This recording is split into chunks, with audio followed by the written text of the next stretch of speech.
Yeah, good morning, everyone. Welcome to Coffee with Derek and Craig. We're going to talk a little bit about old sites today and how to hunt them. And using a lot of this newer detectors. It's what we're finding, and what I did the other day at my house. Uh, it just if you're finding stuff in an old site and you found a lot of good stuff over the years and you kind of given up on it because you're just not making any finds anymore.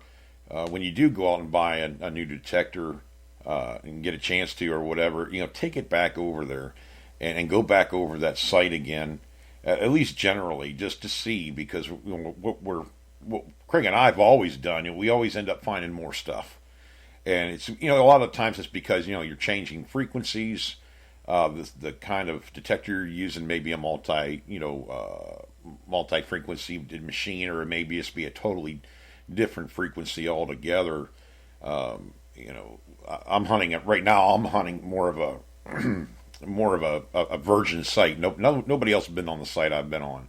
I'm just digging too much non-ferrous, big items, stuff that even the Radio Shack special would key up on initially, anyways. So I know that nobody's been on there in at least 30 years of that I know of, but I doubt that very highly anybody's ever been on it because there's just too many big targets and non-ferrous targets for them to have missed because of depth or anything like that. A lot of the stuff at first was within inches above the ground, but Craig and I were just talking before the show. He's using the Equinox with the small coil. Is a 6-inch coil, Craig?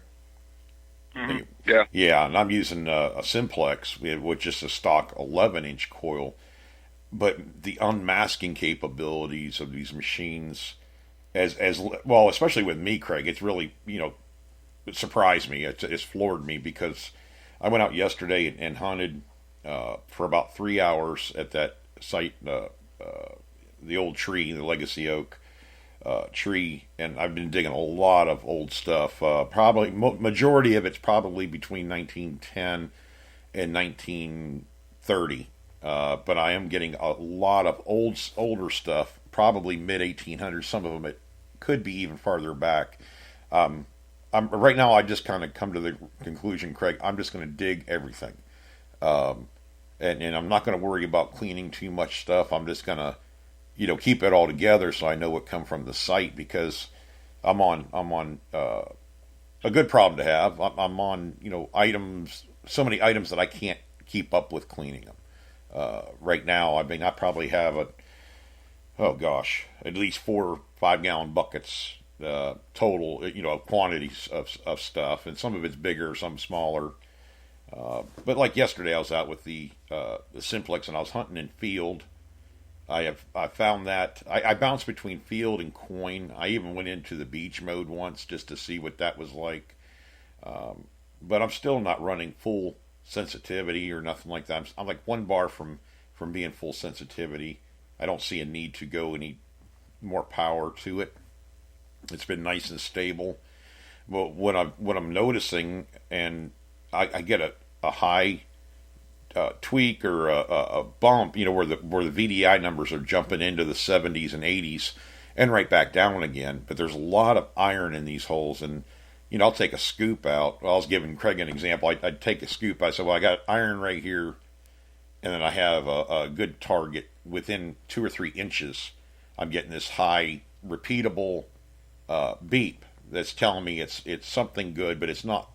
It's locking on, but not like every swing, but it's in the same exact spot. So I go ahead and dig it, and I take a scoop out, and I'm still getting the target. I scan the plug, and you can hear the iron, and it's reading up 4s and 8s and stuff like that. It's old nails. I mean, almost square nails, some of them, right in that general area. And then I pop another scoop out of there, and all of a sudden I see gold in the plug. I'm like, oh, it's gold. It's jewelry of some kind. I pick it up, and it's a Shirley President on there.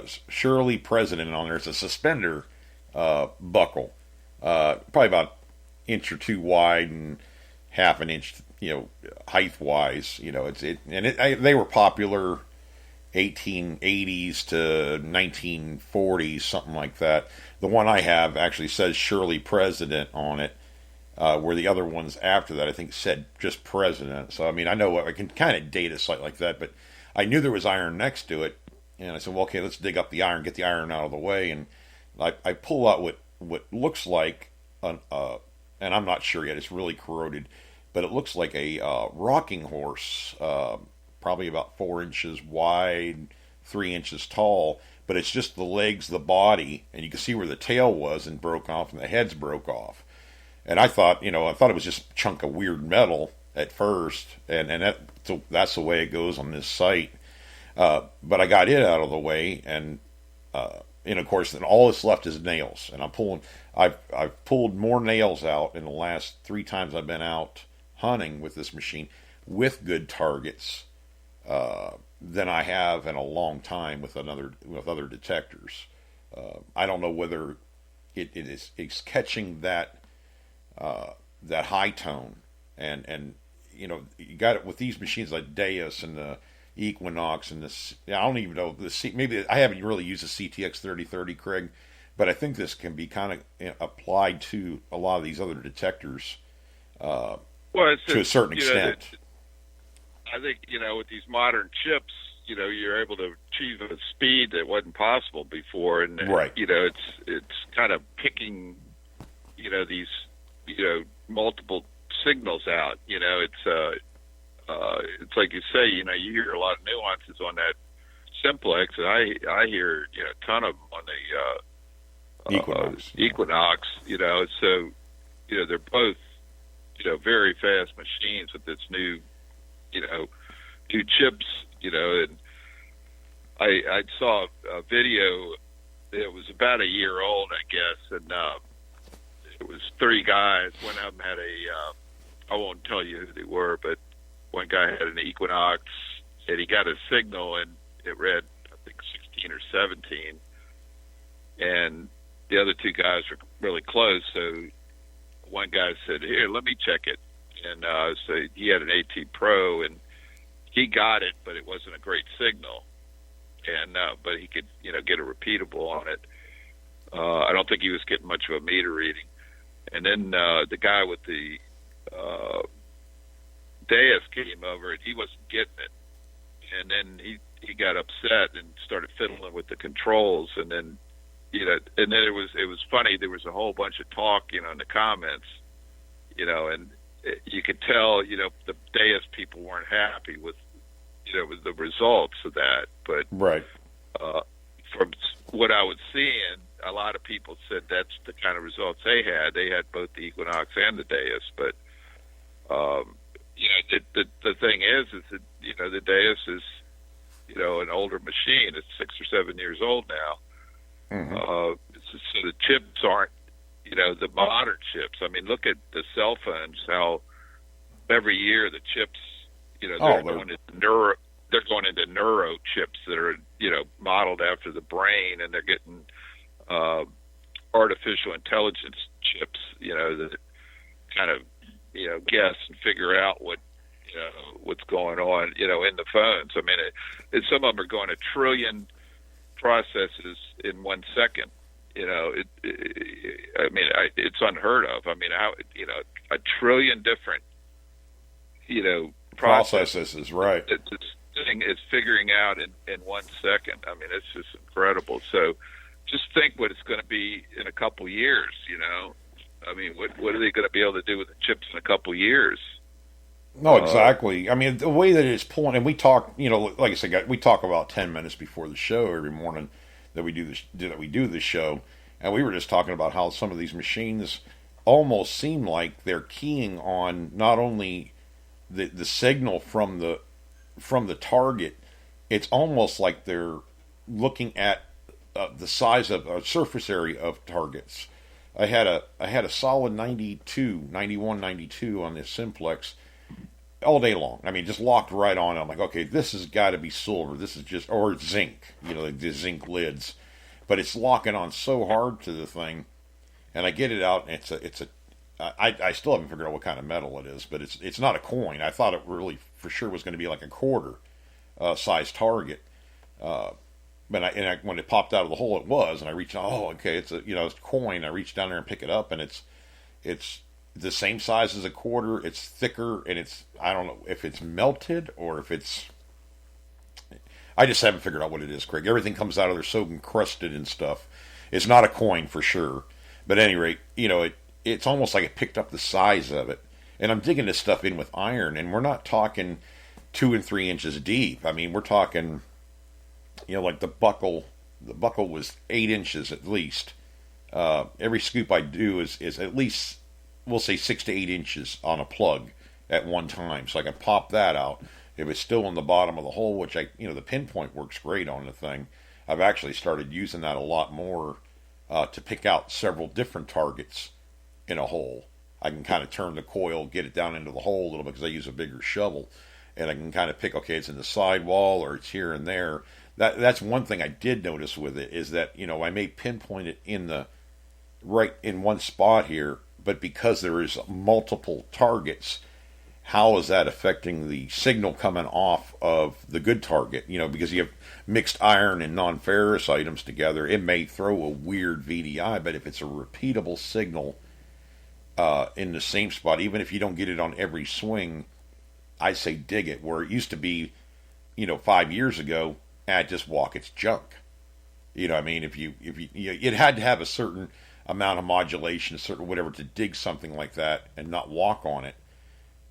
Because you figure it was just junk metal. Go back and try this with these newer detectors to see what we're talking about. Craig's, now using a 6-inch coil, and he's going. You have to move slower. Don't try to move as fast with a 6-inch coil. You got to inch with this coil. It's not. It's a scalpel. It's not a sledgehammer.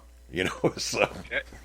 It's kind of weird. It's almost getting to my wrist because the coil is so light.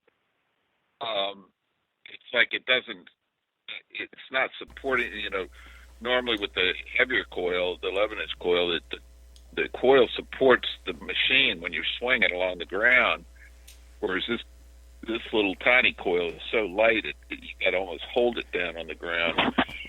It's yeah, no doubt.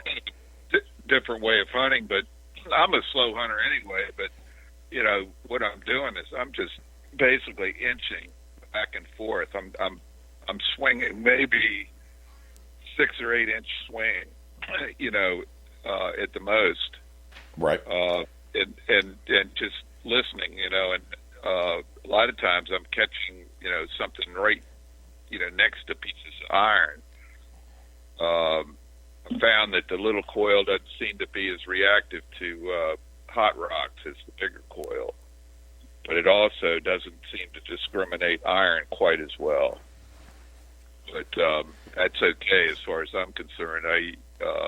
I want to get, it's like I dug a gun part the other day. I mean, a gun tool, probably for a Gallagher carbine rifle or something, similar. But there were so many different guns back then that I'm not sure exactly, but it from the pictures I looked in Stanley Phillips' book, it looks like a gun part. I mean, a gun wrench. Mm-hmm. But I don't mind digging stuff like that, iron artifacts. Oh no, I love it. If it's old, I like it. And the other thing is, I clear out I've been doing this, since I started digging this property. Was I stick the pinpointer in the hole after I get the target out, and if there's any other signals, I just keep, clearing them out until I don't hear anything else with the pinpointer. Right. And I figured that down the road, I've dug, I must have dug several thousand nails. I normally when I hunt, if I hunt for an hour or two, I might dig, 50 nails or more. I've dug, 5, 10 out of one hole. I remember when I got the seat at Liberty Quarter, it was straight up and down. I'd pulled 5 nails out of the hole, and I went, and I got the quarter out, and I left the hole open because it was getting dark, and so I went back the next morning and checked the hole. I dug like 6 more nails out of that hole. Yeah. So my yard is just, it's like a nail bed. It's just, if you're running in all metal, which you can, push the horseshoe and on the Equinox and run it in all metal. I don't know if you can do that with the. I can run it all metal. Simplex. Yeah, I can run it all metal if I wanted to. Yeah. You might try that. It's. I had to actually do that one time to retrieve a target, Craig. I was having a devil of a time finding it. I dug like 4 shovelfuls out, and I think what it did was it kept on falling off the tip of the plug. You know what I mean? And it was falling back into the hole. But I finally got it out, and I said, I'm going to try all metal. I'm just going to, kind of scan over the plugs. And I kept on getting this, signal, and down there with a pinpoint, I finally found it. I think it's maybe an inch long. The old, not bow ties, the cowboy ties. I mean, oh my gosh, I can't remember the name. They're the Texas guys wear them all the time. It's like the little 2 ropes with the bolo ties. Slide. Yeah, it's a bolo tie or something like that. I can't remember what they call them off the top of my head, but the ends of them, for the ends of the, for lack of a better term, ends of the rope or ends of the leather, the little brass adornments, or you see them on like hats, or the cavalry hats, the braided little pieces. But anyways, I found I think is one of those, and it's only about maybe an inch long. It's a cone shaped. It's pretty old. It's probably from a plantation kind of cowboy hat type thing. The rope that would hold it onto their head, the strap, whatever. I found one of those, but I had to use all metal to find it. I mean, I was just having a heck of a time. I could have held the pinpoint button down. It's kind of the same thing, but I just went ahead and went into all metal. But I'm also digging, I've dug more nails in holes that it just blows my mind, the amount of nails. And it really freaks me out when I see a detector at this price level, being able to unmask non-ferrous targets as good as it does. I mean, it makes it very noticeable for the user. This thing's like a bulletproof metal detector, and I think that's the way they designed it, engineered it. They made it durable. They made it user-friendly. Now, all the buttons they were talking about this on, we talked a little bit about it the last show, where they said, the buttons are hard to push, and then, yeah, they made it bulletproof. This is underwater detector. They want to, if you have to mean to make this machine change settings. You can't just bump the thing, the settings got off. I messed up. Yeah, I mean, it's durable. Kind of like that too. I mean, you right. got to press fairly hard on the touch screen to get the thing to right. change, but I don't see that as a bad thing. I mean, no, I mean, I've seen it too many times with the Bliss tool. It made me bump the stupid buttons and hunting and discrimination all the way up or something because you bump the knobs or something, or anything like the Sorrow is the same way with the knobs versus buttons. That's one good thing about having tough buttons, but they're going to last longer. They're not going to give out on your machine over a couple of years, because we use the crap out of these. I mean, they get dirty and they get wet, and they sand gets on them, and you're grinding, you're sweating all over the thing. You want something more durable, but this whole machine, even with the coil ears and the way that the coil screws into the back of it and stuff like that, it's all durable. I mean, I dropped it. I said, oh, well, I guess it works now. It still works. I dropped it, I was sitting there digging a target out and everything, had it on video. And it just, so light anyways. But I like the way the detector shaft flexes, because, you're digging a hole and your foot slips off and you go to catch yourself and you accidentally catch yourself with your metal detector. Something you don't want to do, but it sometimes happens. It's nice that the detector shaft gives a little bit, because I've had them snap. I'm a big guy. If I lose my balance and I don't catch myself right, or Craig, you're tall too. I mean, you're not a heavy guy, but you're a big guy, tall. You can snap a detector shaft and easily, or a coil ear. You got they're durable enough to for a new person that's in a hobby that may not have the coordination yet. I guess you could say, it takes a little bit. Anybody who says that metal detecting's not exercise hasn't ever done it. I dug almost 100 holes yesterday. And most of them, I was even saying it on the video. I'm like, my God, does everything have to be 10 inches deep? It was just like everything I was digging was like multiple shovelfuls, and I'm using a big shovel to get down to that part. Then you start chasing off to the sides because of all the iron. But there, a lot of times there could be non-ferrous, like a good item in there amongst those nails.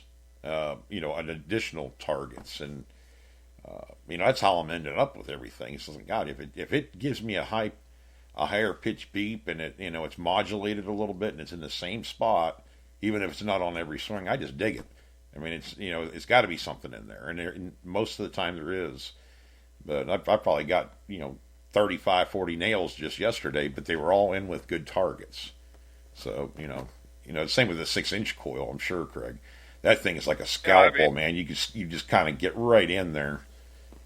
You want to pull all those nails out, and then after you start, you cleaned up the site pretty much. You want to go back over it, and you might pick out something that's below those nails that you dug up, or that'll unmask, something that you didn't hear before by going back over. That's kind of like what I'm doing with the, I'm pulling all the nails out every hole, with the Equinox and and the Bliss tool and everything, all the other detectors I've used in the Shard. But I'm hoping that I may be able to take in the Bliss tool with the 15-inch coil and go back over those areas and dig maybe it'll hit something else. Right. And the same with the Equinox. I'm thinking about getting the 15-inch coil too, but I'll see. But I'll see why not. I've been watching Seven, and I've been watching. I think this guy Greg that does Finding America, and I was watching. How good they're doing with those 6-inch coils. I mean, it's just phenomenal. Some of the stuff they'd already been over it with the bigger coil. Mm-hmm. I'm finding, like I told you earlier, I got a signal. I was able to take the 6-inch coil closer to the fence and closer to the to the shed. I got a signal yesterday. I got all excited because it kept jumping between 25 and 26. It was about 4.5 inches deep, but I was thinking it might be silver, but it turned out to be a memorial, copper memorial penny. But it just shows that that signal, I couldn't hear it with the 11-inch coil because it wouldn't go over the coin. It was too close to the shed. Right.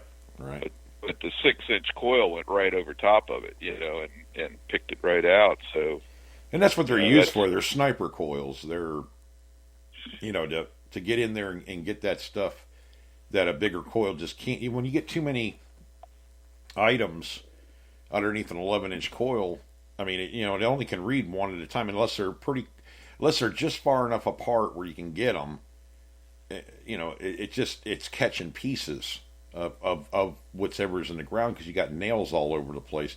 That smaller coil just, it's great to have. I hope they come out with one for the Simplex. It'd be a big help right now for this site because I'm literally, I can hear all these targets in the ground. They're just, it's one thing that's funny about this too. And the reason I'm switching from park and field is because a lot of times I'll get a signal in park, give me that high pitched tone. I'm getting no VDI numbers. This stuff is just out of detection depth for the park mode. So I switch over into field, and then it'll give me, some kind of a VDI, and it'll let me know. And I know it's non-ferrous in there. I'm just kind of trying to ID the item, and I kind of say it on the video. Okay, it's staying pretty much average 35. Or the only thing that's got me fumbuzzled on it is the shotgun shells. They all can be 12 gauge shells. Some of them lock on at 20. Other ones jump between 30 and 60 and back down to 20. It's non-ferrous because of the tone it's giving you and everything. And I'll dig it out, and it's like, how can you have the same size shotgun shell read up, and sometimes they'll lock on at 55, Craig, and a penny is 65. I just don't know why it's doing it. I've dug like 12 or 15 of them, and every one of them is weird. It's an alloy, and it's probably, different levels of corrosion. It may be little differences in the thickness of the brass. Yeah. Uh, it's probably it's probably not standardized. It's probably different companies make different thicknesses. And they're all I- pre I've 1935 too. They're not. They're all number 12s. They're not. They're Yeah. not more current stuff. So I'm guessing maybe you're right about the design of them or the thickness. This is where we're going back into shape again. I mean, the surface area. I don't know. I mean, because these are all really deep. So I know if I'm digging those, I can dig coins. I mean, that's what I had Yeah. one that I swore to God was going to be a penny. It was just locked on at 65 like crazy. And then it turns out to be I get it out of the hole, then it started dropping down to 50s, but it was still jumping. It wasn't staying locked onto them. I mean, you still want to get it out of the way, no doubt about it. It could have been a button, or it could have been. Just don't ignore them, because you just can't. I couldn't call any of them. I mean, I come out saying, "Well, this is probably a shotgun shell," just because I've dug like 3 of them, in a row or whatever. But so I'm still the VDIs. I don't really go by them anyways, but I'm trying to use them as an investigation kind of tool. Mostly, if I'm amongst iron, if it's giving me a VDI of a higher VDI, then I'm going to dig it, because there's got to be something, or something. There's 2 different kinds of metals, like maybe, I don't know, lead and iron in the same hole right next to each other, and it's giving me like a copper or brass signal. I don't know. I haven't spent enough time with the machine to know that part of it, but I pretty much know that's going on too. Mixed signals. I'm reading Clive Klutnick's book, and he's written probably 20 or 30 books on metal detectors. Yeah, Clive's written a lot. And he was talking about the Equinox, and probably Simplex too. They got programs now that are trying to identify coin-shaped objects. Right. And if you got nails in it, it messes it up. It doesn't. It can't read the coin shape as well. Right. Probably also if it's on edge, or so if you drop, like in the book he was talking about, if you drop the iron bias, you may dig more iron, but you will unmask coins in iron by doing that. And I found that it's incredible. The second target I ever dug with the Equinox was right next to it was a Boy Scout token. It was I think bigger than $50, and it was right next to a spike. And I had heard that signal with the Deus or the Bliss tool. Yeah, it's almost like we're adding to adapting our detecting styles for these new machines. I mean, I'm still using my old, what's always been tried and true, working slower and everything, but we're adding on to it, because now we're dealing with multiple, I guess you could say, changes in the tones, the signals, the frequencies, because you're dealing with multiple tones that the Equinox goes through, 3 or 4 different frequencies or whatever it is. I'm dealing with a single frequency, but with a ton of nuance in it. And it's just changing up the way that I hunt. I mean, it's making me a better hunter, I have no doubt about it, but I just didn't expect that out of a, $250 machine, a $300 machine. That wasn't even part of my thought pattern when I bought it. I just want to see what it will do, but I'm actually enjoying the heck out of this machine. I'm getting tired and having to take breaks and unload my find bag 3 or 4 times a hunt because of the amount of stuff I'm digging. And I'm digging some big stuff, small stuff. Even, I was telling Craig, I got these Woodbury bottle. I'm not really a bottle guy, but I'm finding a lot of these ones from 1920. They're Woodburys, and I have, I think, 3 different size ones now. They're all white milk glass and everything. It's ornate. They have the caps on them. That's how I found them to begin with. But stuff from the 20s was all really ornate and had stamps on it and everything. I'm finding a lot of bucket list items that I didn't even think about putting on my bucket list. You just don't think about different, like, horse tack and wagon parts and this and that and the other thing, but you're also dealing with a lot of the stuff they wore. Or, like, I found a matchbox tube, I call them a matchbox tube, or matchstick holders, whatever. They're like a little round, they're smaller than like a pencil, Yeah, and it's like yeah. a batch thing. And I found one of those, like and it doesn't have a top on it, unfortunately. But I'm like, well, still, I mean, it's still a relic. It's still probably from 1910 to 1930. Uh, I got some stuff that has. Matter of fact, that one suspender thing I was telling you about, Craig. This thing, guys, this thing is it's almost one of those flat suspender strap aligners or whatever. It's kind of like a. It looks like a buckle, kind of, sort of, but it's really, really thin brass, and it's about an inch or so wide. They're real thin, and this one's broken half. But I'm getting this repeatable, like a 17. And like, God, this, I couldn't find it, and finally got it. It actually has some kind of a stamp in the middle of it. I'm having to get a jeweler's loop to read some of this stuff. It's so small. But it's a way of dating a site too, and I know right now, I know for a fact that I'm between 1880 and 1930, the majority of the stuff that I've been finding, but they built over something that was older than that. I had that chisel. I'm actually taking it to another friend, Craig, and letting him look at it, because I've had several people tell me, oh, it's 50 years old. Some of the guys, I'm like, and then I have other guys insisting that it is definitely Spanish. It's, the way it's layered, they call it armor scale. And, so I don't know. I mean, I'm just, it's out of my wheelhouse, because I'm not familiar with digging stuff that old. I know it's here. I mean, you can't have, people here for 200 years and they only stayed on the coast. No, they went all over the place in Florida. They were looking for whatever they can find. They were adventurers, treasure hunters, whatever you want to call it. The conquistadors, whatever. They were out to conquer, to get gold, to get whatever. So you don't know what you're going to come across, and you don't know where you're going to find it at, because when you look at the site I'm hunting, it looks like a farmer's field. I mean, there is no, other than that, that big oak tree, which really I'm not finding a lot of stuff around it, Craig. It's all deep stuff, or the roots have pulled it down into the ground. If that thing ever fell over, my God, it'd be like a treasure trove underneath it, I'm sure. But it's just, you just never, don't, you can't judge a site by the way it looks now. I mean, there could have been stuff there long before, of actually looking into it as an infrared satellite imagery of like aerial photos, but they use infrared.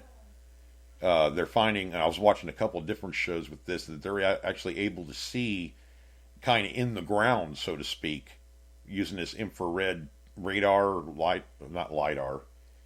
At any rate, I had to do some more research on it, but they're able to see foundations better. Old foundations where they used to be. They're doing a lot of this for the old civilizations and stuff along, like the Nile River and stuff. They found, I guess in Egypt, they found stuff like that. Basically, like LiDAR, it's like a laser, and they can penetrate the ground kind of with it. And they found it, I think in Guatemala, they found like a city that, if you're standing in the middle of the city, you don't even see anything but jungle. You have no idea you're in a city that had, like, I think it's like, they estimate like maybe 1.5 million people. Yep. And I've been telling people for years, wait, I bet you there's stuff in the middle of the Amazon in Brazil. Right. I mean, look how huge that area is, and it's in some places in the Amazon, it takes you 5 hours to get 1 mile into the, it's so thick. Oh yeah, that's a lot of places down with the Nicaragua, and it took us 4 hours to go 10 kilometers.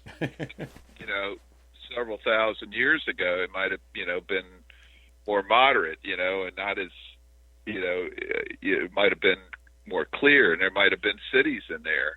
Mm-hmm. I mean, it makes sense because you look in Peru, and there's all those lines on the ground and all kinds of weird, Nazca lines, yeah.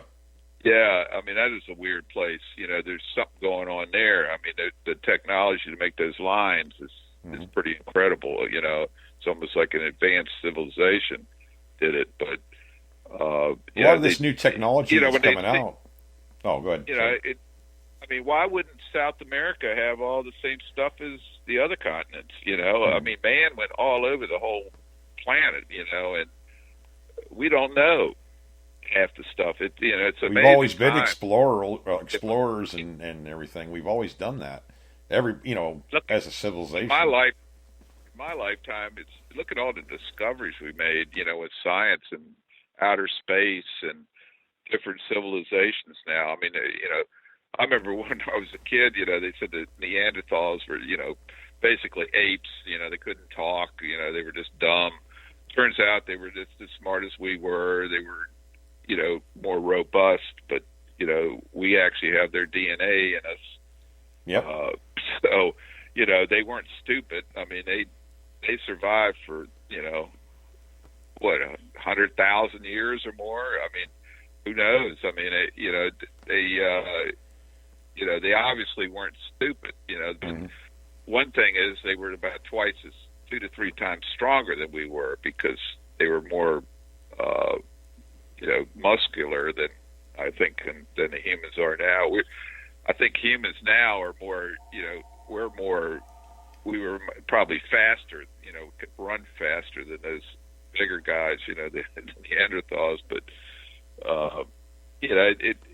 we don't know what, they might have had, they actually had tools and stuff too. And they found paintings in the back of caves, way back in caves that the Neanderthals actually painted. So, they weren't stupid. They were probably just as smart or close to us as, Well, I was watching, just watching the, show last night. I think it's Unexplained or something like that. It's about, using satellite imagery and stuff like that, where they were able to notice imperfections in the Earth and different colored things and everything from space. They're looking down on it and they find a spot. I can't remember which country it was, but it turns out that there was a civilization there, and Genghis Khan, I guess back, he pretty much either you surrendered or he conquered you, and he wiped out hundreds of thousands out of this town. I mean, literally obliterated their entire area. I mean, there was a lot of people there. I mean, he just wiped them all out, and they didn't play ball, and it was it. And all they left was one. It's like a monolith, whatever that's the only thing that's left of their society, history, whatever, is this monolith. It's right by the river. Either that or his men missed it. Wiping out an entire civilization. You don't play ball, you're done, and that's the way it was back then. It's just the world we lived in, or they lived in, whatever, overseas, and it's. How many they said that we've only found 10% of the civilizations that existed, that have existed. So how do we know where the other 90% are? They could be here in the United States. They could be, in England, or you can go back, but there's always somebody that came before them. Before Genghis Khan, there was a whole other group. So how do we know we found 10%? Well, true. I mean, we just have no idea. I mean, we find stuff in the middle of desert. Places that are deserts now used to be lush tropical. I mean, everything's changed. We're talking thousands and thousands of years. I mean, things change. So how do you know in your backyard you don't have something? I mean, I remember one kid up in, was it Montana? I mean, I think 10 or 12 years old, finds a T-Rex skeleton in his yard. I mean, he's always it was just weird. You just never know what's in your backyard. Go find it. Go see what's there. I call it the little treasures under your feet. You might find a big treasure too. I did watch that Oak Island thing, Craig, and we're going to get off here real quick, but check out this season of that Oak Island. I think you're going to like it. They have that one guy that does the metal detecting, but he actually found this brooch, or I think it's more or less for not a beret. It's French. It looks like they can't even date it, but the guy he's out there with the CTX actually, and finding stuff. Yeah, Gary Drayton. Yeah, I mean, I don't know a lot about him or whatever, but at least he's out there and he's finding stuff. He's finding, whether it's old iron, whatever, and they're actually able to date a lot of this stuff, which is kind of neat. And he finds this. It's like a 13 leaf. I'm going to call it a brooch, but it has a leaf on the top. It's 13 branches on it, and they kind of link it because of George Washington and what he, the things he had made and stuff like that. It's just kind of interesting to think about it in that aspect. Because I remember 5 years ago, I was thinking, why aren't they out there with metal detectors? I mean, look, if they built something on Oak Island, this treasure vault or whatever, it took people to do that. You had to have them in a camp. You had to have them, you can date a site and find out where they were at just by the tools they used and things they dropped and they cook with or whatever else. They can kind of do that, and it's nice to see them starting to do that now more than they probably have, Craig. I don't know what the deal is, the reality show part of that whole deal, but I just found it kind of interesting what he was finding, because he's actually doing pretty good up through there, but he's on different sides of the island and stuff too. So it just it's gotten a little bit more interest. It's brought the interest up, but it used to be really bad. I stopped watching it for 3 years. I don't. Yeah, it's been longer than that with me. To me, they're milking it. They're and that's what a lot of most people that I talk to think. I would say that somebody said 50 years from now they'll still be saying they're going to find it, and I said no, it'll be 100 years from now. Right. Generations of people that probably the sons and daughters of the guys that are doing it now. Well, they're actually using a lot more of this LiDAR stuff. They're drilling test holes. They're finding stuff 50 and 60 foot down on the ground, wood items.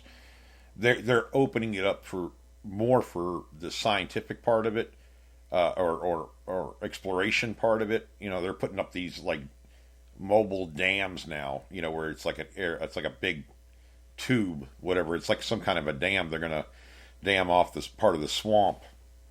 And they think that the entrance tunnel or the flood tunnels are there, but those lead to the treasure room, supposedly. And so they're going to, pretty much dig down there, but they have to stop the water from coming in. They're using a lot of different technology, which I like, and they're getting results. I mean, they're using metal detectors, they're using different scanners and stuff like that, and that's how they're going to find this thing. If there is anything there, I think there's something there, but I have no idea, treasure-wise or whatever, but they were saying that some of this money might have, or could have, because of the dates, could have gone to the United States during the Revolutionary War to fund it, which was interesting to me, because they're kind of, figuring out what could have happened. We don't know for sure. It's all kind of a guessing game right now anyways, but there's a lot of clues that lead to that also. So, I mean, it's a lot of countries were involved, a lot of people were involved, pirates and military and, French and English and whatever. There was a lot of people involved in looking, and not only looking for it, but the people that had brought stuff there. I mean, they're talking, it could be Knights Templar and Masons and, so it's a big, interesting topic anyways, but they're starting to get some results or some information anyway. And it's kind of leading to more questions, I think, but that's all right. You don't really know about something until you kind of research it enough. So, but yeah, it's something to look at. Some of these shows are actually pretty good. You have to remember though, they are reality shows kind of thing, and Craig, I'd like to see a reality show. You know what I mean? Yeah. Not all this contrived crap. I mean, I just, the drama part of it, not this show, but I mean, other ones, it's like, God, that's not reality. That's what you're making it. So it's nice to see a historical kind of hunts and stuff like that, even if they aren't using metal detectors, but they're researching it, like the Destination Unknown with Josh Gates. That's another show I like to watch. He gets kind of goofy. He is an archaeologist and stuff, but he's not afraid to use metal detectors and go, rappelling off mountains or whatever he goes and does, but he gets access to a lot of these places that others have tried and they haven't been allowed to go in. And he's just kind of like comes in there with a regular guy attitude, and they kind of let him in there. I know some of it's probably Hollywood and all that stuff, but at least he's they're showing something that's kind of interesting to watch. So that's another one to check out. But kind of wrap it up for today, Craig, and shoot, I'm going to try to get out hunting on Saturday, but we'll see what happens. It's just, kind of crazy life and everything. But yeah, I got enough stuff now I'm going to sit there and clean all summer long now. In the heat, I'll be in my air conditioned cleaning. I don't know.